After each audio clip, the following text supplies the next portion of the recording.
Halo keluarga Indonesia, senang sekali saya Astia Dika bisa kembali menemani Anda di akhir pekan di Kumpul Keluarga. Nah, keluarga Indonesia bicara tentang bakat, pastinya kita punya beragam pengertian. Dari salah satu sumber yang saya baca sendiri, bakat merupakan kemampuan yang ada dan dibawa seseorang dari lahir. Tapi apakah benar seperti itu dan bagaimana sih membedakan bakat dan juga minat? Nah, untuk membahasnya kita akan berbincang bersama psikolog kita, ada Mbak Ayu Sutomo. Langsung kita sapa ya. Halo Mbak Ayu. Hai Astia Dika, apa kabar? Baik, Mbak Ayu gimana kabarnya? Alhamdulillah Cantik baik. yang ngeping-ngeping ya. Mbak Ayu nih, hari ini kita ngobrol tentang bakat dan juga minat. Apa bedanya? Ini satu hal yang pasti orang tua tuh selalu penasaran dari awal. Mungkin anakku bakatnya apa sih? Apa sih yang bisa dikembangkan dari mereka? Nah, aku mau lihat dulu nih perbedaannya. Mungkin keluarga Indonesia juga banyak yang belum tahu. Ada nggak sih perbedaan antara bakat dan juga minat? Seperti apa? Kalau bakat itu memang benar seperti yang tadi Dika sampaikan di depan ya, sesuatu yang dibawa kemudian oleh anak dari kemudian lahir, dan umumnya yang kemudian mungkin sedikit saya tambahkan adalah umumnya bakat ini bisa dibilang adalah satu kemampuan yang menonjol dimiliki oleh anak. Jadi kalau misal mau mudah melihatnya adalah misalnya di kumpulan anak ada satu anak yang hanya dengan mengeluarkan upaya tidak terlalu banyak tapi dia bisa mastering sesuatu dengan waktu yang relatif lebih cepat begitu ya. Itu bisa kita katakan mungkin itu adalah bakat yang dimiliki oleh anak tersebut.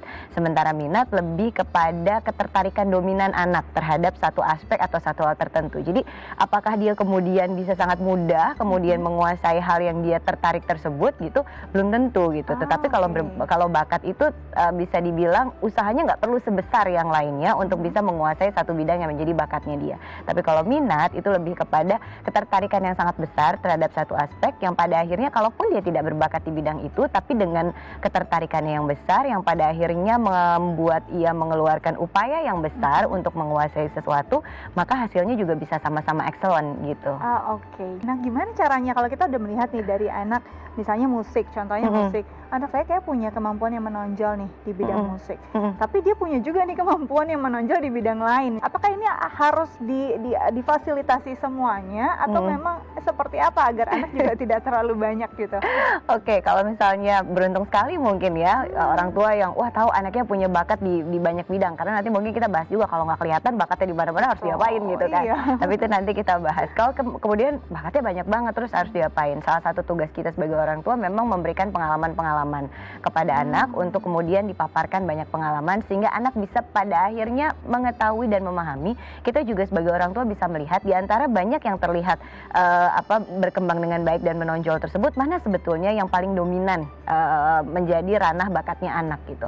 Memang PR-nya bagi orang tua seperti kita adalah kita mengenalkan dengan berbagai macam pengalaman sehingga anak juga punya memori, anak juga punya informasi yang pada akhirnya membantu dia untuk memutuskan pada saat nanti berdiskusi dengan orang tua, kayaknya aku lebih suka yang ini deh, kayaknya ini lebih mudah di aku dan aku lebih seneng ngerjainnya yang ini. Tapi apakah perlu dicobakan semua? Ya nggak apa-apa, sepanjang anak itu kemudian bisa kita cobakan, ya nggak apa-apa juga untuk diperkenalkan dengan hal-hal tersebut gitu. Oke, tapi ada juga nggak sih Mbak, kadang-kadang misalkan bakat nih anak, misalnya ada orang tua melihat anak ini kayaknya punya bakat deh di bidang ini, tapi anak ini tidak percaya diri pada bakatnya sendiri. Ada juga kan masalah-masalah seperti ini, dan bagaimana orang tua menghadapi anak semacam ini? Karena kan memang kadangkala ada hal di dalam diri kita sebagai orang dewasa juga, termasuk juga anak-anak yang kita nggak tahu tapi orang lain lebih tahu dari observasinya orang lain, termasuk si anak-anak ketika kita sebagai orang tua melihatnya, oh kayaknya punya kemampuan. Nah biasanya kenapa sih anak kemudian tidak percaya diri dengan apa yang dia miliki gitu? Karena mungkin anak belum mendapatkan pengalaman positif dari kemampuannya tersebut.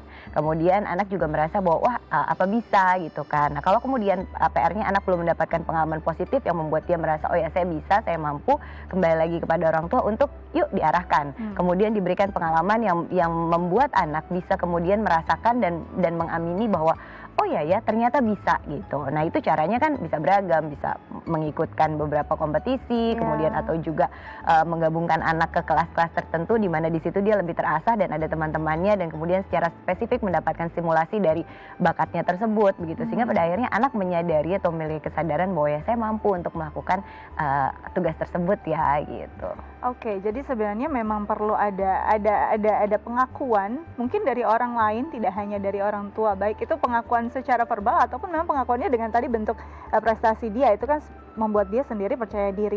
Jadi penting dong sebenarnya bakat ini harus diikuti dengan minat juga. Banyak juga kan yang bakat memang tidak diikuti oleh minat, misalnya ya tadi balik lagi dia pintar menyanyi tapi sebenarnya saya nggak di situ deh minatnya, saya nggak mau menggeluti bidang itu deh. Ya nggak apa-apa juga, akhirnya jadi bakat terpendam ya. Ya itu yang sering mungkin ya dibahas banyak orang, jadi bakat terpendam aja nih.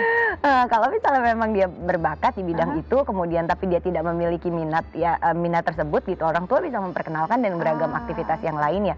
Karena kita harus percaya bahwa setiap anak itu sebetulnya unik dan setiap anak itu pasti punya kelebihan masing-masing.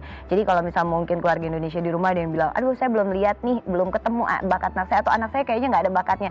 Nggak mungkin kayak gitu, pasti ada, cuma belum ketemu gitu. Nah itulah yang jadi PR sama-sama untuk diobservasi gitu, apa yang bisa kita lakukan dan kita gali untuk menemukan bakat dari anak tersebut. Oke, seru banget ya. Jadi nggak ada kata anak nggak punya bakat, harus dicari, harus digali.